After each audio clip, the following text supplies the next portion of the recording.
dashur, jemi rikthyer përsëri në studio dhe është koha që ta vazhdojmë emisionin e mëngjesit edhe me një bisedë të radhës ku ne do të diskutojmë për dhunën e fëmijëve. Në fakt është dita ndërkombëtare parandalimit të dhunës së fëmijëve dhe ne në studio kemi psikologën Arbesa Ahmeti me të cilën do të diskutojmë për shenjat nëse japin shenja fëmijët kur kanë dhunë, nëse përballen me një dhunë fizike apo edhe verbale,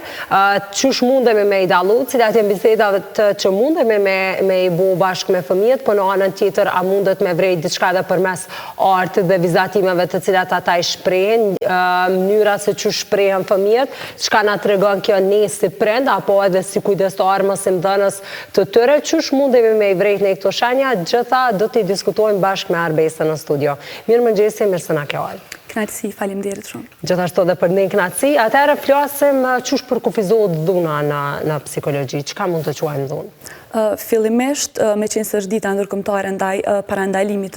të dhunës apo abuzimit, ndoshta me e qujt me fëmijët, duhet ta kemi parasysh që është një përjetim i cili lë gjumë të thella në jetën e fëmijëve dhe pasojat patjetër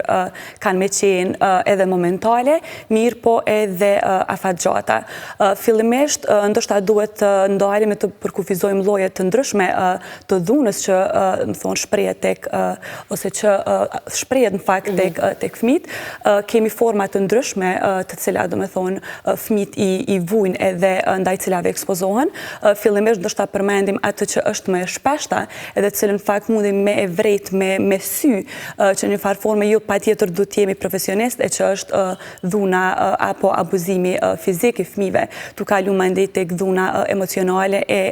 fatkeqësisht shpesh herë fëmijët përballen edhe me dhunën seksuale. Më thonë, e kemi të qartë që dhuna fizike apo abuzimi fizik ka të bëj me goditje apo me lëndime trupore, mirë po kur vjen puna te pjesa emocionale apo te dhuna verbale, atëherë do të thonë e kemi pak më të vështirë identifikimin te fëmijët, mirë po nëse dojmë me dhënie për kufizim, atëherë do të thonim që ka të bëj me aspektin emocional, ku fëmiu lëndohet në aspekt psiqik dhe emocional në fakt, dhe ka të bëj me përdorimin e fjalëve të ashpra, të cilat kanë për qëllim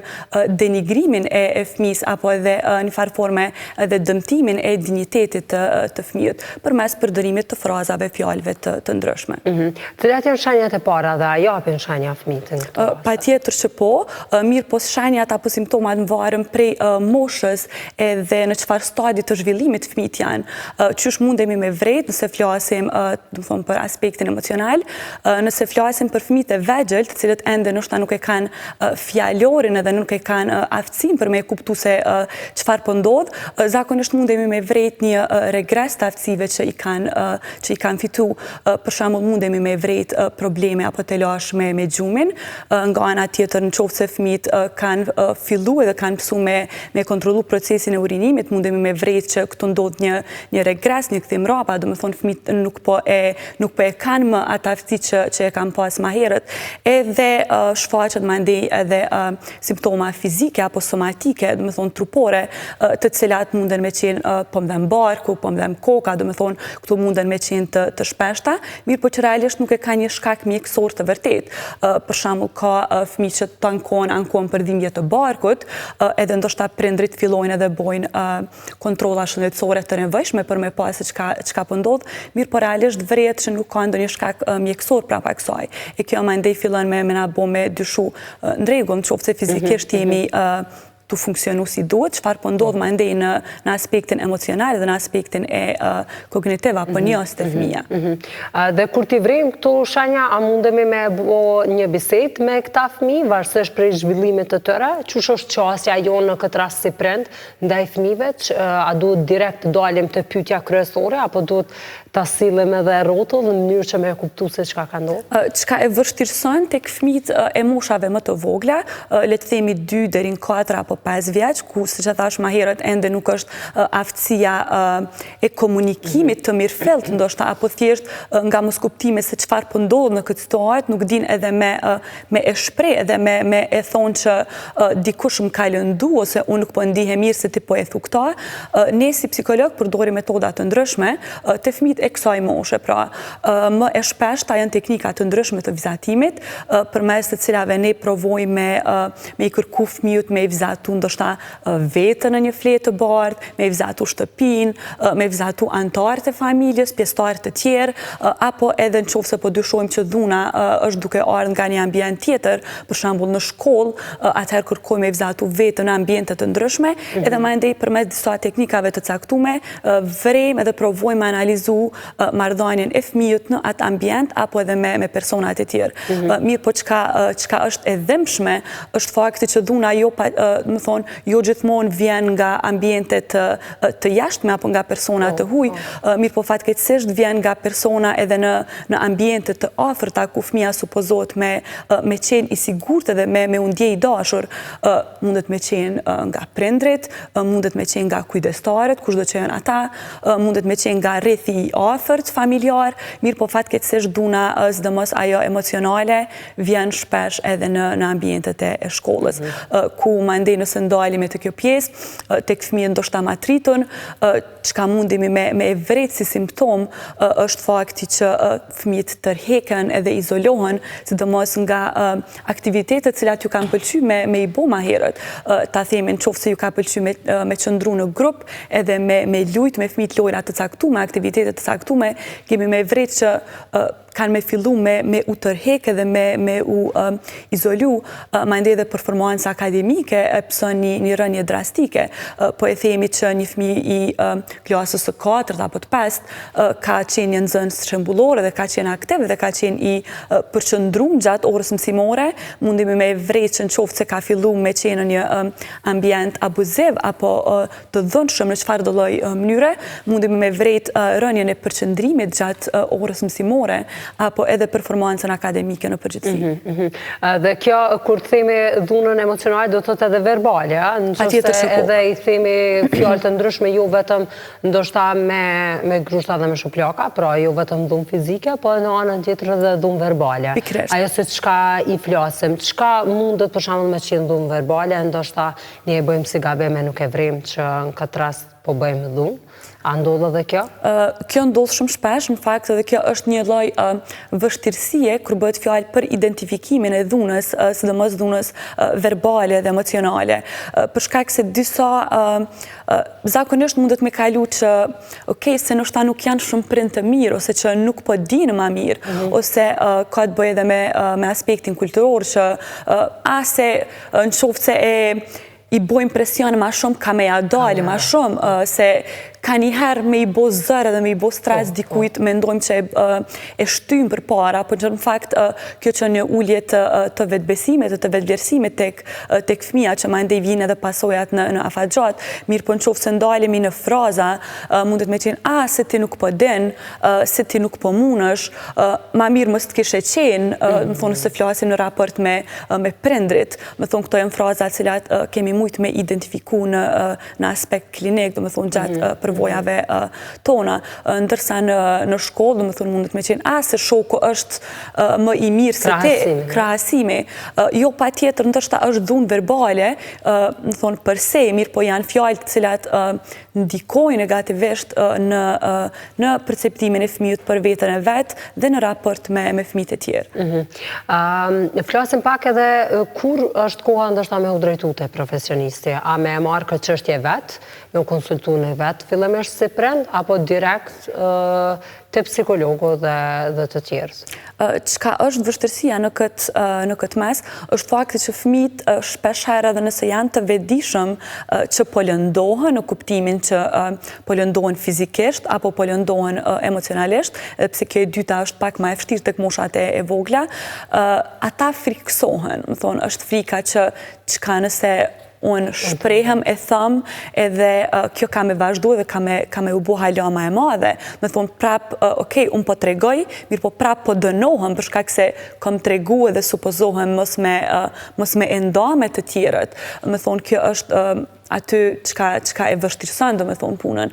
Për që ata egzistojnë teknikat të ndryshme, cilat përshin jo pa tjetër komunikimin verbale dhe të drejt për drejt. Për shkak se kjo është një formë pak ma e vështirë. Mirë po qka mundemi me vrejt tek personat e rritur, ma ndej tek individet e rritur, cilët kalojnë çrregullimin e, përjetojnë çrregullimin e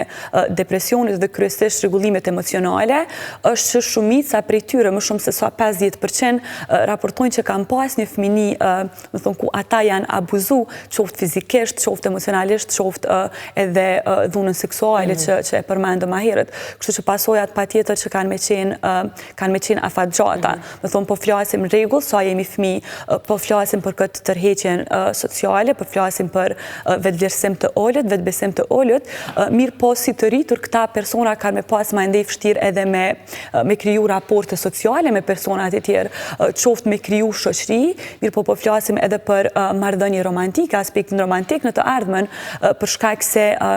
këta fëmijë, këta persona, këta individ janë mësu që personat që unë po i konsideroj të afërt, po janë zakonisht personat që mu po më lëndojnë, kështu që a dohna me i besu këti personi, ose këti shoku, ose kësaj shoqe, më thonë po e vrem që pasojat nuk po janë vetëm tash, po ndikojnë afatgjat. Po vazhdojnë edhe tutje edhe në të ardhmen. Çka nëse qoftë se nuk i trajtojmë edhe nuk i marrim përpas këto qysh prej fillimit? Çka ndodh me këta persona përveç që munden me arsh me dyshu në vete, me dyshu tek personat e tjerë, a munden me kalu në depresion, në instanca tjera dhe ma të larta, ndoshta me lëndu vetën? Ka rastet të tilla, në thonë të lëndimit të vetës, edhe të lëndimit të tjerve në fakt. Kjo vjen, kur po flas për lëndimin e të tjerve, këto impulset e agresivitetit, do me thonë fëmijët si fëmijë, po në fakt ma ndej edhe si të rritën, i kalojnë tek një person tjetër, i drejtojnë te dikush tjetër, që ndoshta është më i ligë, më i dobët se sa ata, në mënyrë që me e mbrojt veten. Kjo është një mekanizëm mbrojtës, apo një mekanizëm i ballafaqimit i dëmshëm, mirë po kjo është ndoshta ka njëherë mënyra vetme qysh këta persona mësojnë me e mbrojt veten edhe me u largu prej rrezikut edhe prej dhunës që vjen drejt tyre. Mirë po shpeshherë do me thonë që personat edhe me tëntu, me e lëndu vetën, e ndonjëherë vjen edhe deri tek pjesa e vetvrasjes. Mirë po, si kur për çdo vështirësi tjetër, çdo çrregullim tjetër, edhe çdo të lash tjetër që lidhet ma ndej me shëndetin mendor, po edhe me mirëqenjen në përgjithësi, ka të bëj me parandalimin e hershëm edhe me intervenimin e hershëm. Për shkak se nëse këtyre fëmijëve cilët janë ballafaqu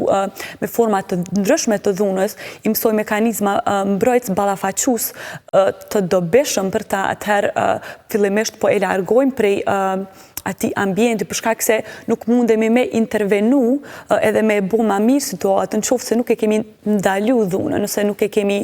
largu fëmijën në këtë rast prej atij ambientit toksik edhe të dhënshëm. Me thonë hapi parë është qajo, me identifiku ka po vjen dhuna edhe me ndalë, me bu fëmijën me undit të sigurt, e ma ndej me kalu edhe me intervenu në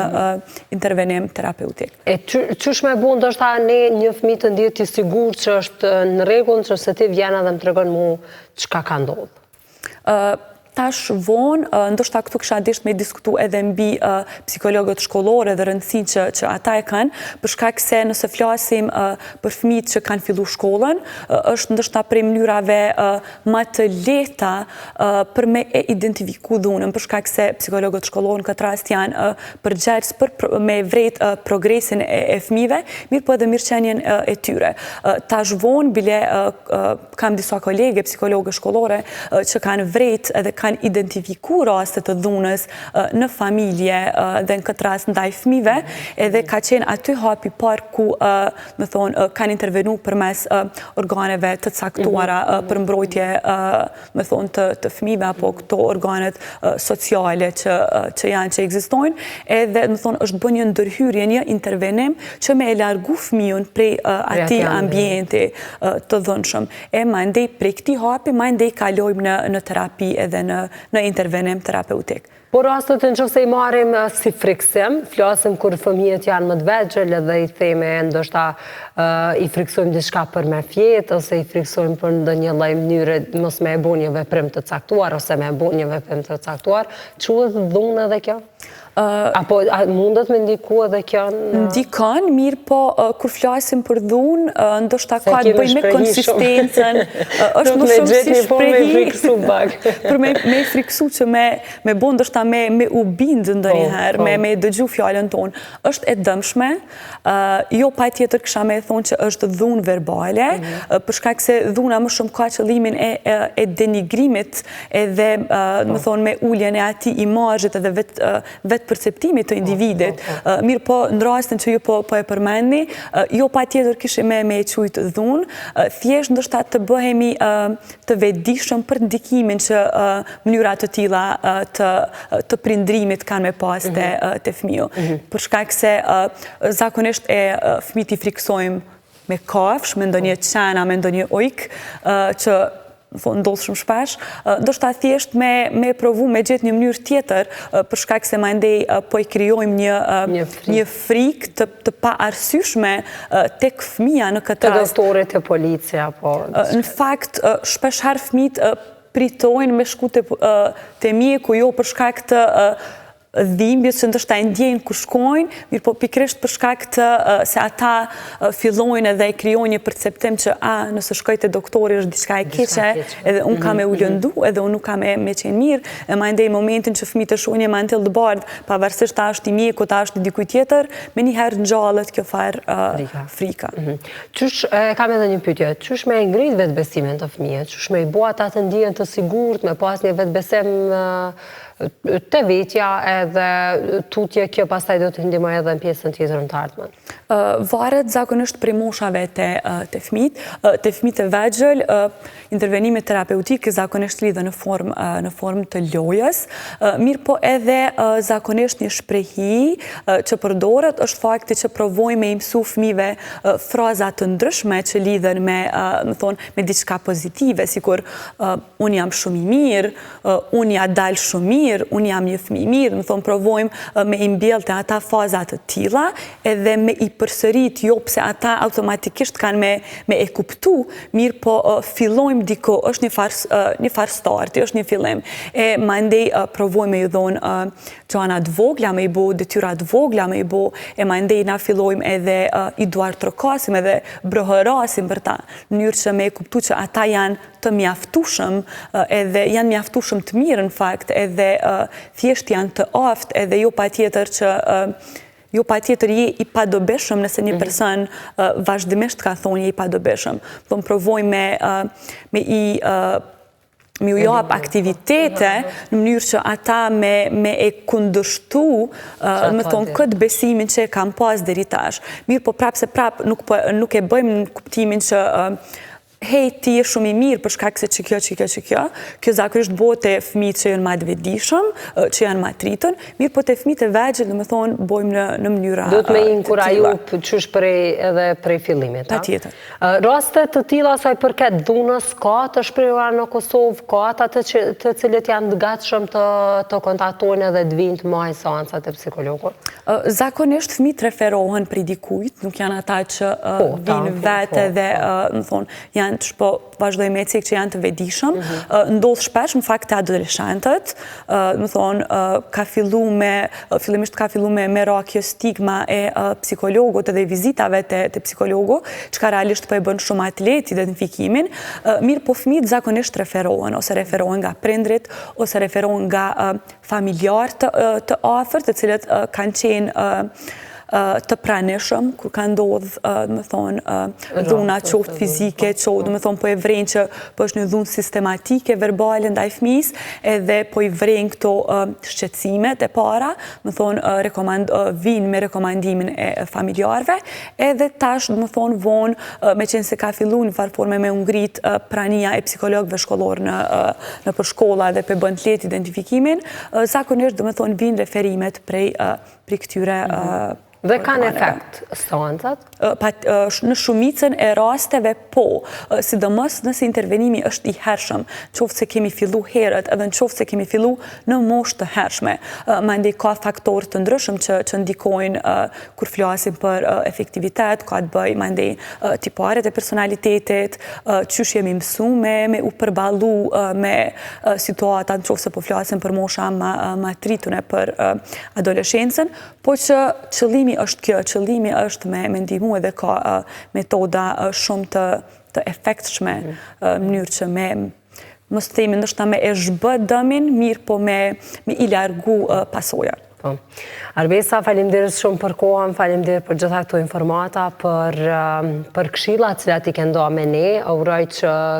ka pas efekt kjo intervist për ata të cilët janë duke u përballë me një gjë të tillë apo kampanje rast të caktuar, të paktën të drejtohen te profesionistët e duhur në mënyrë që të vazhdojnë tutja dhe mos të ketë pasoja të tjera negative në pjesën tjetër të jetës. Shumë kënaqësi. Patjetër, faleminderit juve dhe faleminderit që gjithmonë sjellni tema të tilla në dobi të fëmijëve edhe që lidhen patjetër me mirëqenien sociale në përgjithësi. Faleminderit.